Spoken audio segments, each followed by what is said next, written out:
Silakan duduk Bapak Ibu yang dikasihi Tuhan. Apa kabar? Luar biasa pasti ya, kelihatan dari wajah-wajahnya juga dari tadi muji dan menyembah Tuhan dengan begitu semangat.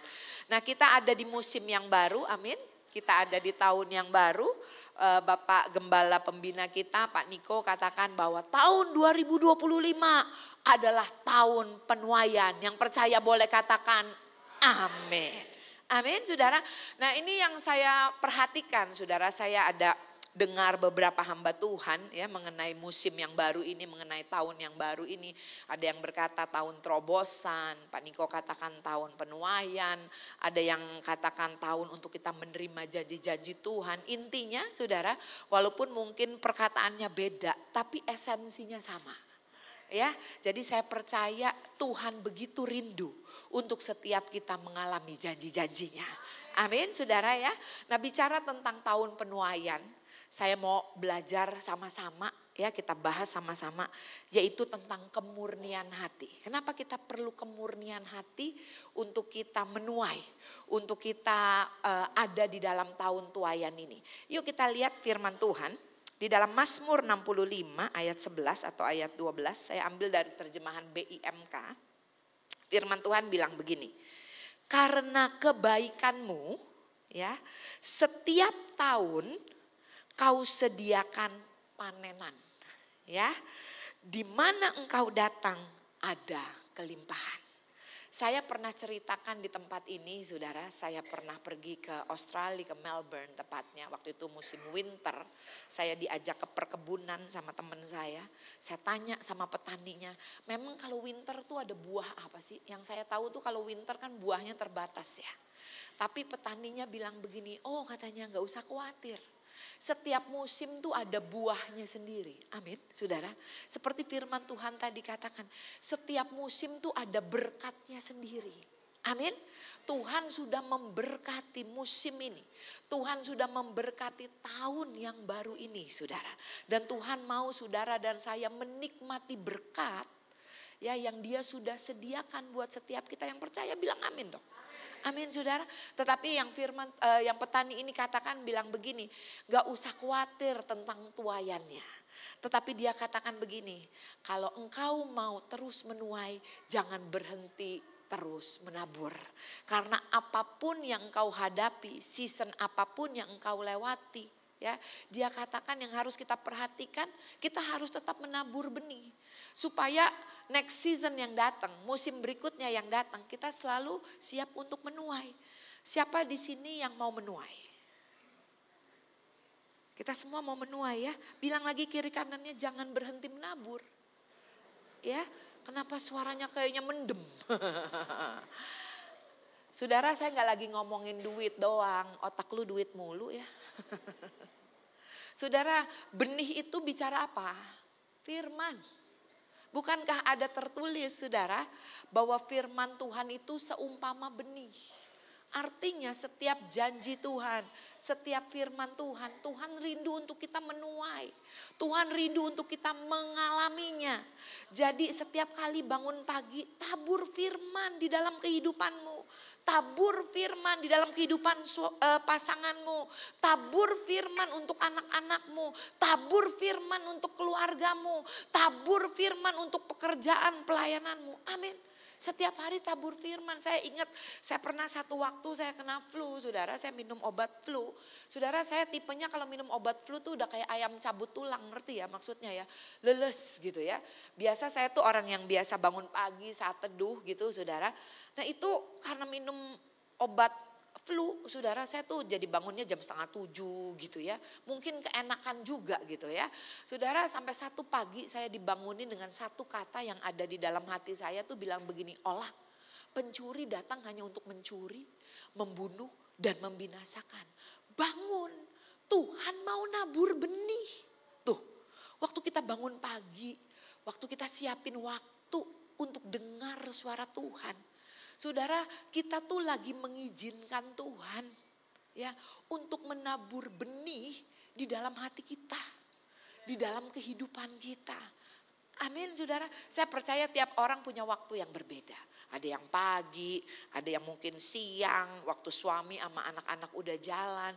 Ada yang sore, ada yang malam hari. Yaitu keputusan saudara sendirilah. Tetapi saya mau katakan ambil waktu untuk terima yang terbaik dari Tuhan setiap hari. Bilang kiri kanannya jangan hari Minggu doang. Amin. Tapi setiap hari Tuhan tuh mau memberkati hidup kita, dia mau nabur benih ya di dalam kehidupan kita. Dan di sini dikatakan you crown the year with your good blessing. Tuhan tuh memberkati setiap tahun dengan berkat yang terbaik. Buat siapa? Buat kita anak-anaknya. Jadi kita percaya waktu kita dipercayakan tahun 2025. Kita ada di tahun 2025. Tuhan sudah menyediakan berkat dan tuaian buat setiap kita di tahun 2025. Amin saudara. Kita baca firman Tuhan. Di dalam Yohanes 4 ayat 35 firman Tuhan katakan begini. Tetapi aku berkata kepadamu, lihatlah sekelilingmu, pandanglah ladang-ladang yang sudah menguning, matang untuk dituai. Tuhan mau bilang begini sama setiap kita, lihat kelilingmu, sadar ya, lihat dengan mata rohanimu, percaya bahwa Tuhan sudah memberkati tahun ini, bahwa Tuhan sudah menyediakan berkat untuk tahun ini. Betul saudara? Tapi di ayat Matius 9 ayat 37 firman Tuhan katakan begini, maka katanya kepada murid-muridnya. Siapa di sini murid? Boleh saya lihat tangan yang terangkat, siapa yang murid? Yang gak angkat tangan fans atau simpatisan? Ya, kita semua murid, amin. Ya, kepada murid-muridnya firman Tuhan katakan begini, tuaian memang banyak, berkatnya banyak. Tuhan tuh punya banyak berkat. Dia punya berkat buat setiap anak-anaknya. Amin. Bahkan dia punya berkat buat seluruh dunia ini. Betul saudara. Tapi dia punya berkat khusus buat anak-anaknya. Matahari itu berkat loh dari Tuhan. Hujan tuh berkat loh dari Tuhan. Oksigen tuh berkat loh dari Tuhan. Amin. Amin saudara, itu buat semua orang. Tapi dia juga punya berkat khusus buat anak-anaknya. Di sini dikatakan tuaiannya memang banyak, tetapi pekerjanya sedikit. Berkatnya banyak, tapi yang menerima berkat yang gak banyak. Tuaiannya banyak, tapi yang menuai yang gak banyak. Tuhan mau katakan itu saudara. Kenapa saudara? Karena saya percaya ada yang gak seneng saudara. Ya, saudara, firman Tuhan di dalam Yohanes 10 ayat 10a bilang begini. Pencuri hanya datang untuk mencuri, membunuh dan membinasakan. Ya, iblis itu senang mengambil. Lewat mencuri kek, lewat membunuh kek, lewat membinasakan kek. Pokoknya dia mau ngambil apa yang menjadi janji Tuhan buat anak-anak Tuhan. Dia mau mengambil apa yang menjadi berkat Tuhan buat apa yang menjadi berkat Tuhan bagi anak-anak Tuhan. Intinya dia kepengen saudara dan saya nggak ngalamin. Tetapi yang saya mau katakan Bapak Ibu, iblis itu tidak dapat menggagalkan rancangan dan rencana Tuhan di dalam hidup kita. Yang percaya katakan amin. Tapi apa yang dapat dia lakukan? Dia distract kita. Dia buat kita nggak fokus. Dia buat kita meragukan janji Tuhan. Dia buat kita meragukan kasih Tuhan.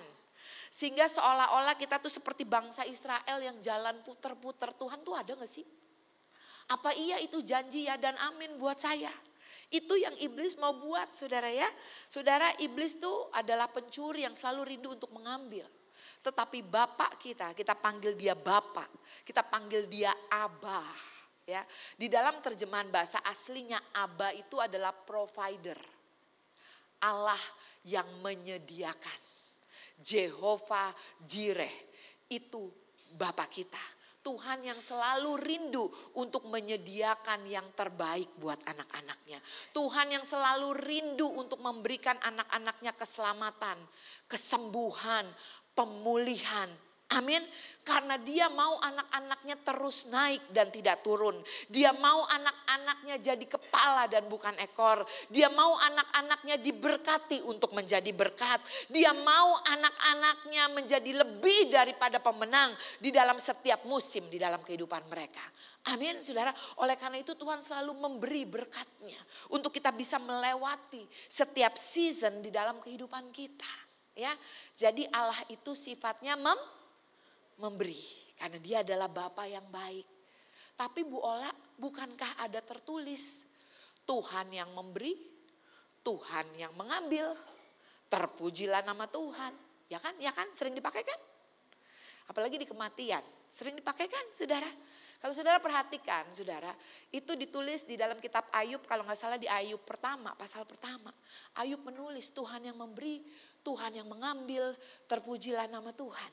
Tapi kalau kita baca terusin saudara, di Ayub pasal 42 atau 40 berapa saya lupa, atau 43 saudara. Itu firman Tuhan katakan, Ayub bilang begini loh.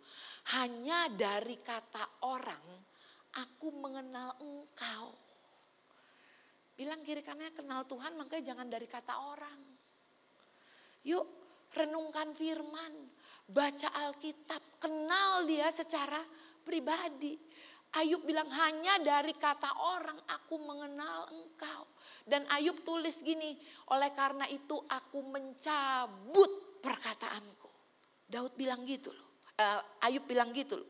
Saudara, kalau Ayub mencabut perkataannya, bilang kiri kanannya kenapa situ masih pakai terus.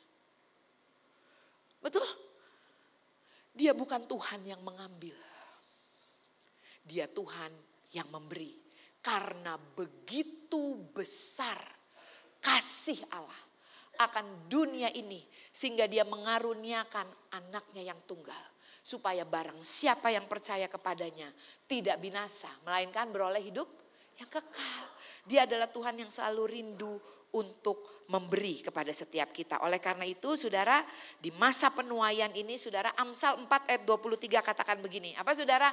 Jagalah hatimu ya, karena hati kita ini tempat nyimpen firman. Tempat firman ditabur, hati kita tuh tempat mengandung firman saudara. Ya, dengan segala kewaspadaan, karena dari situlah terpancar kehidupan. Apa itu kehidupan? Firman Tuhan adalah roh dan kehidupan. Lewat hati kita, kita bisa memancarkan firman Tuhan. Amin saudara. Nah, bicara tentang jaga hati saudara ya. Kita lihat Matius 5 ayat 8, firman Tuhan bilang begini. Berbahagialah orang yang suci hatinya, karena mereka akan melihat Allah. Saudara, tadi kalau dikatakan pandanglah sekelilingmu, ladang sudah menguning, siap untuk dituai. Kalau kita mau melihat tuaian, kalau kita mau melihat Tuhan, kalau kita mau melihat pekerjaan tangan Tuhan yang dahsyat, kalau kita mau melihat firman Tuhan yang dimanifestasikan di dalam kehidupan kita, firman Tuhan katakan apa? Jaga hati kita untuk tetap murni di hadapan Tuhan tuh. Bahasa Inggrisnya bilang yang namanya kudus, suci. Bicara apa? Blessed are the pure in heart, for they will see God. Jaga hati kita ini tetap murni, tetap tulus, tetap polos di hadapan Tuhan. Tahun 2025 bilang yuk kiri kanannya polos-polos aja lah. Murni-murni aja lah. Amin saudara. Tulus-tulus aja lah. Kayak anak kecil. Bukankah firman Tuhan berkata, siapa yang punya kerajaan Allah? Anyak-anyak. Kenapa? Anak-anak tuh polos. Tulus. Ya, tulus, polos. Tapi bukan berarti, maaf saudara ya, kurang pinter. Firman Tuhan katakan apa? Hendaklah kamu cerdik seperti ular, tapi tetap tulus. Tetap murni seperti merpati. Jaga kemurnian hati kita hari-hari ini. Seperti anak-anak saudara. Tadi ya saudara ya. Saudara, kalau saya boleh ambil satu cerita di dalam Alkitab. Dari apa yang kita baca tadi Matius 5 ayat 8. Seorang yang bernama Maria, ibunya Yesus.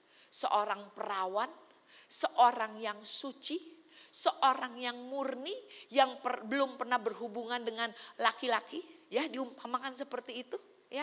Malaikat Tuhan mendatangi dia, Gabriel, dan berkata bahwa kamu akan mengandung dari Roh Kudus. Maria bilang ini, mana mungkin. Tapi dengan kemurnian, dengan kepolosan, dengan tulus-tulus saja percaya sama Tuhan. Dia bilang begini, let it be to me according to your word. Jadilah kepadaku sesuai perkataanmu. Betul, sekalipun resikonya dihukum mati loh. Dirajam sampai mati loh. Tapi polos-polos saja.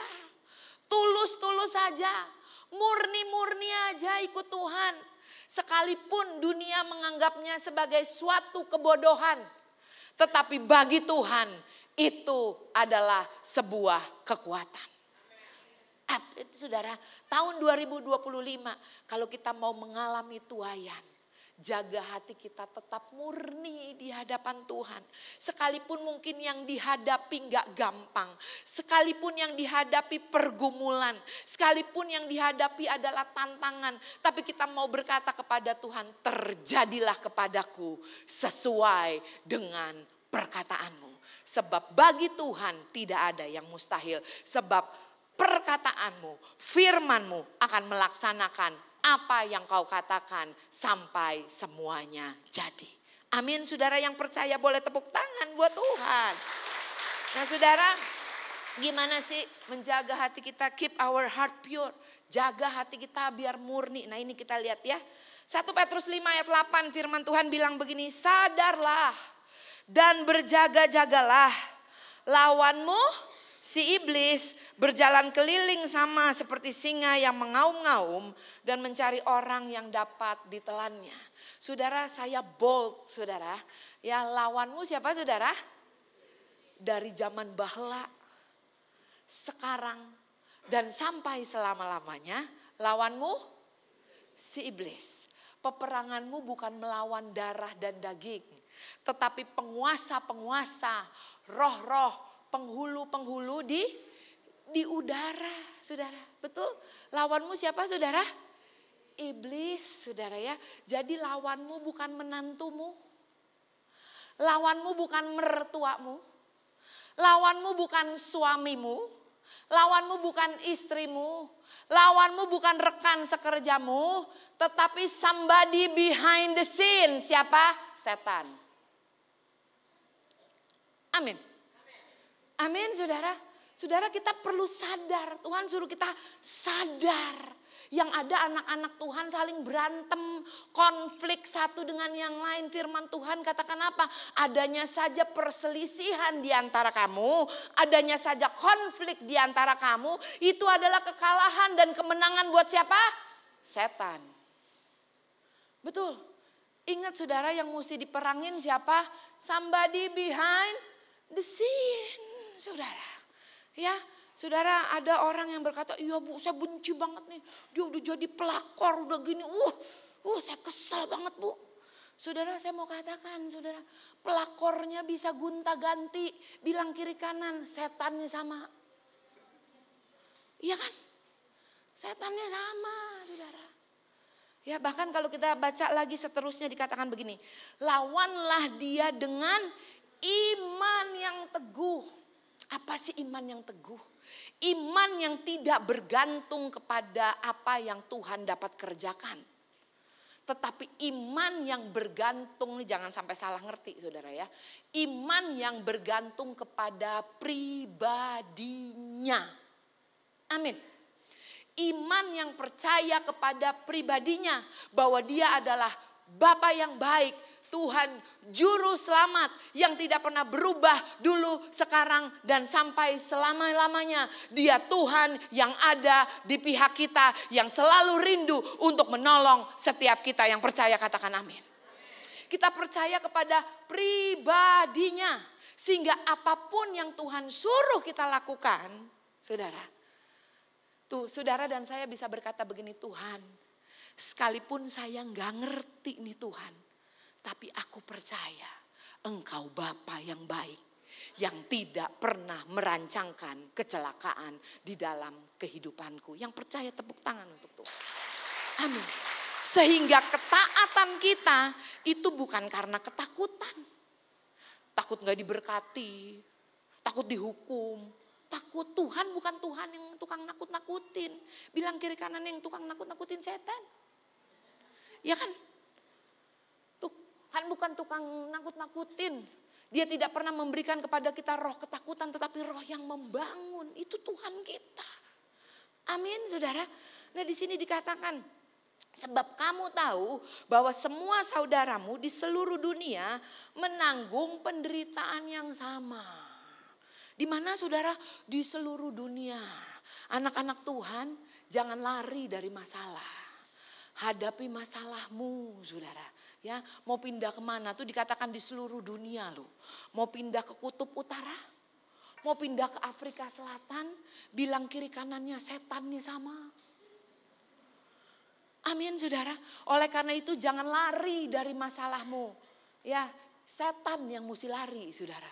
Firman Tuhan bilang apa?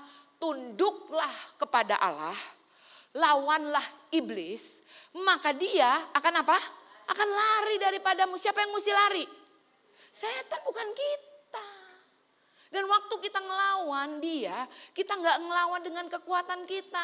Lawannya pakai firman. Amin. Saya ingat saya pernah ada di satu camp healing movement camp, saudara. Itu sesi yang cowok-cowok gitu kan. Wah, ditengkingin gitu kan. Wah, dalam nama Yesus, dalam nama Yesus gitu kan. Lama-lama waktu didoain dalam nama Yesus, yang ngedoain bilang gini, lu yang keluar apa gue yang keluar nih gitu. Udah kecapean, saudara ya. Lalu dipanggil salah seorang teman kita gitu ya. Lalu waktu dia doain, saudara, dia cuma doain tumpang tangan. Dia bilang begini, devil in Jesus name out. Itu yang didoain langsung gini, wah. Terus teman-teman yang lain gini, oh setannya pakai bahasa Inggris gitu katanya. Enggak, saudara. Tapi dia melakukannya dengan iman, percaya. Saudara makin teriak-teriak, saudara. Iblis bilang gini, takut kan lo? Enggak percaya kan lo? Betul. Dia ngomongnya tenang loh, saudara.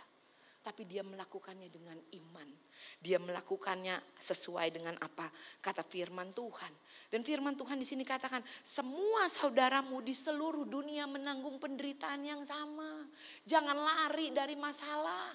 Hadapi masalahmu, tengking iblis. Saya percaya di tempat ini gak ada, di tempat lain banyak. Kecewa sama gereja A, pindah ke gereja B, pindah lagi ke gereja C gitu kan. Wah, gereja mana sama aja katanya. Sama aja, udah males ke gereja lagi gitu kan. Dia gak tahu, dia gak pernah menang sama si setan. Jadi mau kemana juga, ketemunya dia lagi. Bilang kiri kanannya, orangnya aja yang beda. Setannya behind the scene masih sama. Betul? Karena engkau gak pernah menang atas dia. Amin, saudara. Oleh karena itu yuk kita perlu sadar dan berjaga-jaga who is behind the scene. Nah ini saudara ya, kita baca sama-sama yuk 2-3 ya, 1 Korintus 10 ayat 13. 2-3 ya. Pencobaan-pencobaan yang kamu alami ialah pencobaan-pencobaan biasa yang tidak melebihi kekuatan manusia. Sebab Allah setia, karena itu Ia tidak akan membiarkan kamu dicobai melampaui kekuatanmu. Pada waktu kamu dicobai, Ia akan memberikan kepadamu jalan keluar sehingga kamu dapat menanggungnya. Saudara, sadar ya, siapa di sini manusia? Nah, sadar lu tuh manusia. Dan firman Tuhan katakan apa? Persoalanmu biasa. Bebanmu biasa. Kenapa biasa, saudara? Karena Allah itu setia. Kenapa biasa? Karena Yakobus 1 ayat 13 bilang begini. Apabila seorang dicobai, janganlah ia berkata, pencobaan ini datang dari Allah. Sebab Allah tidak dapat dicobai oleh yang jahat. Dan ia sendiri tidak mencobai siapapun. Artinya persoalan, masalah, pergumulan, beban bukan dari Tuhan. Betul, tapi seringkali kita yang salah pilih. Seringkali kita yang salah respon. Hal itu datangnya dari siapa? Dari si jahat, saudara. Dan saudara, di dalam kehidupan kita sebagai anak-anak Tuhan, siapa yang suka ngegede-gedein masalah, engkau gak sadar, engkau sedang ngegede-gedein setan. Amin. Siapa yang suka ngegede-gedein masalah? Yuk bertobat yuk. Ya. Karena pencobaan-pencobaan biasa tidak datang dari Tuhan. Betul? Hidup ini pilihan. Siapa yang kita mau magnify? Siapa yang mau kita besarkan, yang kita mau agungkan di dalam kehidupan kita? Persoalan kita? Beban kehidupan kita? Atau kita mau membesarkan dan mengagungkan Tuhan? Betul? Firman Tuhan katakan bahwa roh yang ada di dalam kita itu jauh lebih besar dari apapun yang ada di dalam dunia ini. Amin, saudara. Yang percaya boleh tepuk tangan buat Tuhan. Amin, saudara. Bahwa roh Tuhan yang ada di dalam kita itu sungguh amat luar biasa. Ya, mungkin kitanya aja yang suka gak sadar. Makanya firman Tuhan katakan apa? Sadarlah dan berjaga-jagalah. Ya, saudara ya, musuh kita tuh gak kelihatan. Dia itu behind the scene, berusaha untuk apa ya? Mengkamirkan, untuk apa ya? Mengotori hati kita dengan apa? Kekhawatiran, ketakutan, meragukan Tuhan, meragukan firman-Nya. Gak murni gitu ke Tuhan untuk percaya bahwa Tuhan itu baik, bahwa firman-Nya itu ya dan amin buat setiap kita, bahwa rancangannya buat kita bukanlah rancangan kecelakaan, tetapi rancangan damai sejahtera untuk hari depan kita yang penuh dengan pengharapan. Nah, gimana saudara untuk kita jaga hati kita, saudara? Gak ada cara lain, saudara. Firman Tuhan katakan begini, kuduskanlah mereka dalam kebenaran, firman-Mu adalah kebenaran. Saudara, gimana mau jaga hati kita tetap murni? Banyak renungkan firman. Banyak perkatakan firman. Karena apa yang menjadi fokus kita. Karena apa yang kita magnify, saudara. Itulah yang menjadi bagian kita. Jaga hati kita ini tetap murni. Makanya di dalam Alkitab ada perumpamaan tentang tanah. Tanah yang subur, tanah yang berbatu-batu, tanah yang keras, tanah yang penuh dengan ilalang. Kenapa? Di dalam dunia ini saudara kita ngalamin kekecewaan, kita ngalamin dikhianati, kita ngalamin apalagi ya dibohongin, kita ngalamin kegagalan. Betul saudara, kita ngalamin kejatuhan. Tetapi sekalipun kita melewati itu semua, tahun 2025, kalau setiap kita mau menuai, mau melihat tuaian, jagalah hati kita untuk tetap murni di hadapan Tuhan. Sehingga setiap firman yang ditabur sebagaimana Maria berkata, saudara ya, firman Tuhan katakan apa? Dan Maria menyimpan segala sesuatu di dalam hatinya. Amin saudara ya. Kenapa? Karena dia punya hati yang murni. Yakobus 1 ayat 2 dan 4. Sekalipun masalah, pencobaan, pergumulan itu bukan datang dari Tuhan. Firman Tuhan bilang begini, saudara-saudaraku, anggaplah sebagai suatu kebahagiaan apabila kamu jatuh ke dalam berbagai pencobaan. Sebab kamu tahu bahwa ujian terhadap imanmu itu menghasilkan ketekunan. Saudara, Tuhan tidak memberikan kepada kita pencobaan. Tetapi Dia memakai pencobaan itu untuk menguji iman kita. Supaya kita semakin bertekun di dalam Tuhan. Semakin sungguh-sungguh cari Tuhan. Amin saudara. Dan waktu kita sungguh-sungguh bertekun di dalam Tuhan. Sebagaimana Paulus berkata, aku berdoa semoga tubuh dan jiwamu sempurna baik-baik saja sebagaimana rohmu sempurna. Amin. Yang percaya tepuk tangan untuk Tuhan. Bahwa Tuhan sanggup memakai setiap tantangan, setiap pergumulan di dalam kehidupan kita. Untuk mendatangkan kebaikan bagi setiap kita yang mengasihi Tuhan. Bahkan Paulus berkata di dalam Kisah Para Rasul 24 ayat 16. Dia katakan apa? Sebab itu aku senantiasa berusaha untuk hidup dengan hati nurani yang murni di hadapan Allah dan manusia.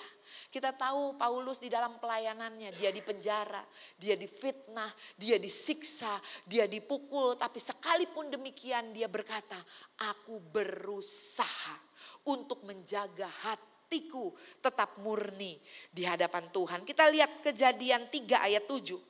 Ya, dan Kejadian 3 ayat 11 dan sampai ayat 13. Firman Tuhan katakan begini. Waktu manusia itu jatuh dalam dosa, mereka mengetahui bahwa mereka itu telanjang. Tuhan cari mereka. Tuhan bilang, kamu di mana? Mereka bersembunyi dan mereka katakan, aku telanjang. Tuhan bilang, memang siapa yang ngomong kamu telanjang? Ternyata saudara, manusia dijadikan Tuhan waktu manusia jatuh di dalam dosa, itu hati nuraninya on. Orang gak perlu punya agama, orang gak perlu percaya Tuhan Yesus untuk tahu nidurin istri orang itu salah. Ya kan? Siapa yang ngasih tahu? Hati nuraninya. Orang gak perlu punya agama, orang gak perlu ikut Tuhan baru tahu bahwa mencuri itu salah. Siapa yang kasih tahu? Hati nurani. Hati nurani itu dijadikan Tuhan saudara. Supaya saudara dan saya waktu melakukan hal yang salah, kita buru-buru balik ke Tuhan. Buru-buru balik ke Tuhan. Tetapi iblis pakainya buat apa? Waktu kita tahu hati nurani, kita udah ngomong kamu salah.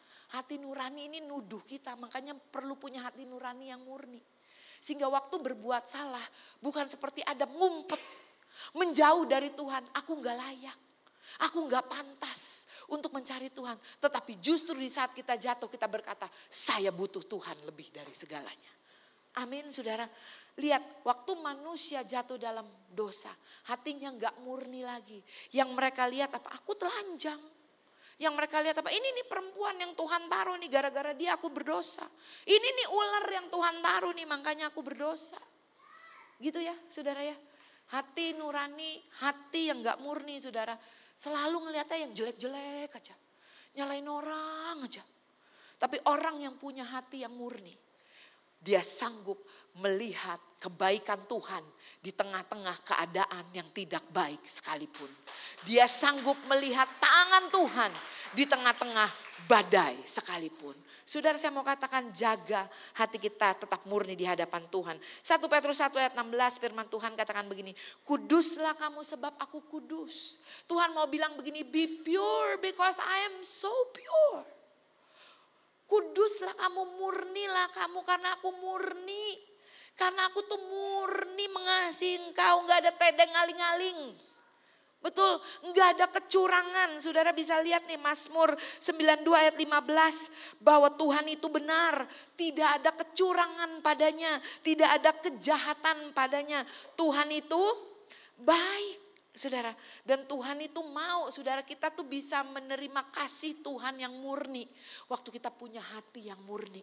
Hati yang berkata sekalipun tidak mungkin, tetapi aku percaya bahwa Tuhan itu baik.